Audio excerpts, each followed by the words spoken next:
নাও রাজা, এভাবে তুমি আমার সেবা যত্ন করো না তো, আমার খুব খারাপ লাগে। ছি লায়লা, আজ তোমার জন্য এটুকু করতে পারছি, এ থেকে তুমি আমাকে বঞ্চিত করো না।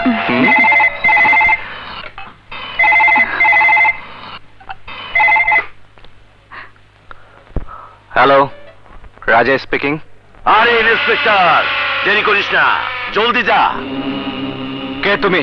নাম দিয়া কাম কি? কাজের কথা শোন। দিবা যেই জায়গায় ইজ্জত হারাইছিল, তা নইলে তোর বোনের ফাইদা ছিঁড়া খায়া ফেলাইবো। কি হয়েছে সোনিয়া? কি হয়েছে সোনিয়ার?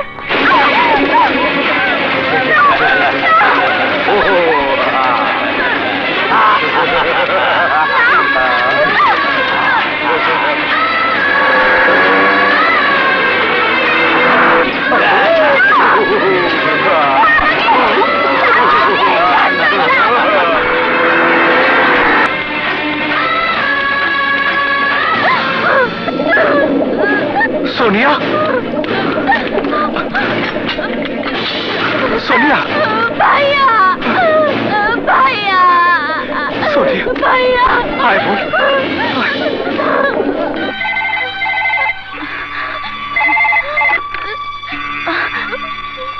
হ্যালো। কি সুন্দরভাবে বোনটারে বাড়ি নিয়ে গেছ, ভালো, খুব ভালো। এবারের মতো তোর বোনটারে ছাইড়া দিছি, কিচ্ছুই করি নাই। তোর ঘরেও যেমন সতী সাবিত্রী ছিল, এখনো তেমনি আছে। তবে এরপর কিন্তু আর বেশি দিন, এরপর করবো final take. Final take. Bastard! দে গালি দে, যত খুশি গালি দে, কিন্তু তার সঙ্গে ফাইলটাও দিয়া দে। বাস্টার্ড!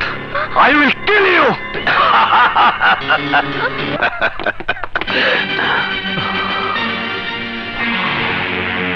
নাসির! আরে ধর!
ইন্সপেক্টর, শরীরে তেল মরছে?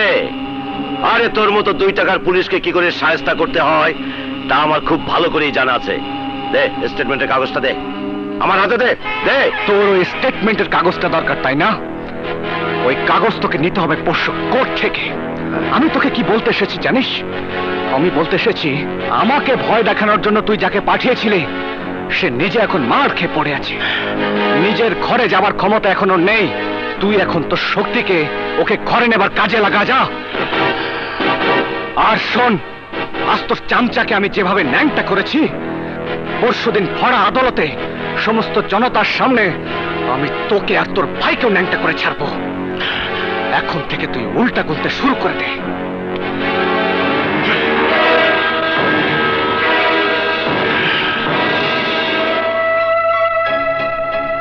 স্যার, এই কয়েকদিন আমি এই ফাইল নিজের জানের চাইতে বেশি সাবধানে লুকিয়ে রাখছিলাম স্যার।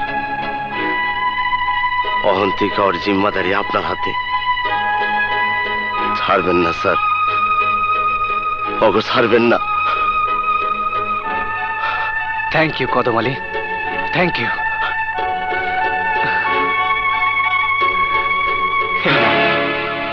স্যার কি করতেছেন স্যার?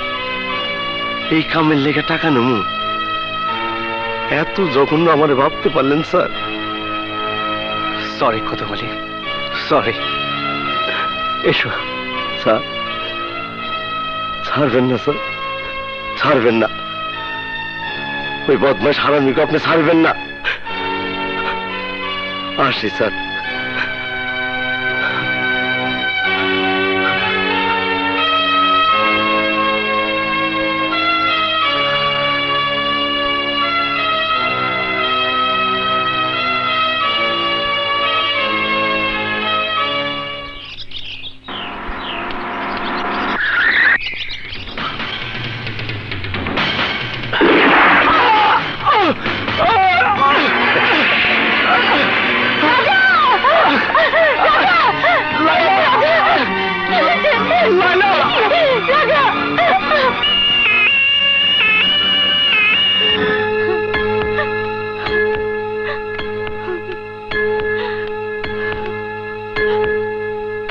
মা, তুমি চিন্তা করো না, আল্লাহ একজন আছেন, রাজার কিছুই হবে না।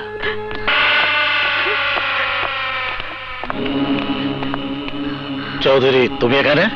সিরাজুল হক, আমার ভাইয়ের কেসটা নিয়ে যেভাবে তুমি রাজনৈতিক ফায়দা লুটতে চাচ্ছ, সেজন্য তোমাকে সালাম। তোমার বুদ্ধির এক ছটাকও যদি আমার মাথায় থাকতো, তাহলে সত্যি আমি অনেক বড় নেতা হতে পারতাম। বৌমা, আমি যত খারাপই হই না কেন, যে রাজা আমার কেস নিয়ে লড়াই করছে তার গায়ে হাত দেবার মতো যে ভুল আমি করব না, এইটুকু বুদ্ধি আমার আছে।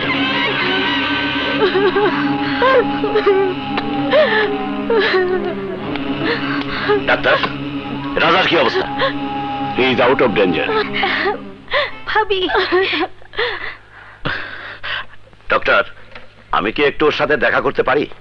জি যান, তবে ওকে ডিস্টার্ব করবেন না। অফকোর্স। Thank you doctor.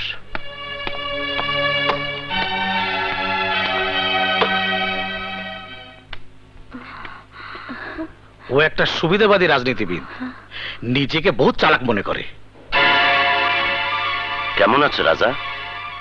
দেখি ঠিক আছে কিনা। হ্যাঁ, ডান দিকেই গুলি লেগেছে। আমি নাসিরকে সাবধান করে দিয়েছিলাম যেন ও তোমাকে জানে মেরে না ফেলে। তবে এটা ঠিক, 2 দিনের মধ্যে কাগজ যদি আমার হাতে না আসে, তবে তোর সাথে তোর পুরো পরিবারের পোস্টমর্টম করাবো এই হাসপাতালের মর্গে। কি বুঝতে পারছো তো? আসি, ভালোই ভালোই ফাইলটা দিয়ে দিও।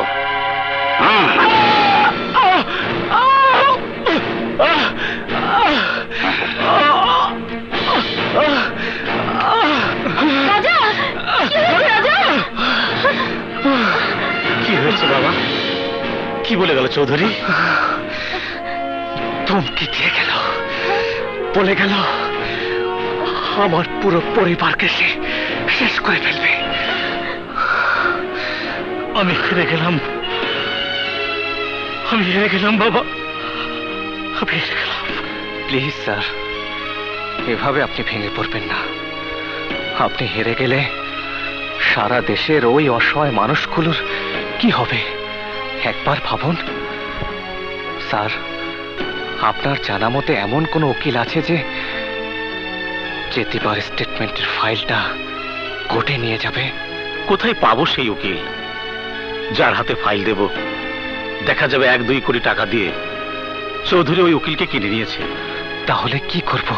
আমি ভাবছিলাম আমি নিজে তোমাকে সঙ্গে নিয়ে কোর্টে যাব, কিন্তু এখন তোমার যে অবস্থা, এখন তো উপায় আছে মাত্র একটাই, ওই ফাইল আমি নিজে কোর্টে নিয়ে যাব। এতে অনেক বড় বিপদ হতে পারে, আপনার জানের উপর হামলা হতে পারে। জীবনের প্রতি আমার কোনো মায়া নেই রাজা। যে দেশে তোমার মতো ছেলে আছে সেটা দেখে এখন হাসতে হাসতে জীবন দিতেও আমার এতটুকু দুঃখ হবে না।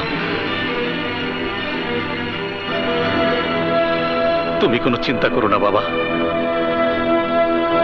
আমি তোমাকে কথা দিচ্ছি আমার দেহের শেষ নিঃশ্বাস থাকা পর্যন্ত দিবার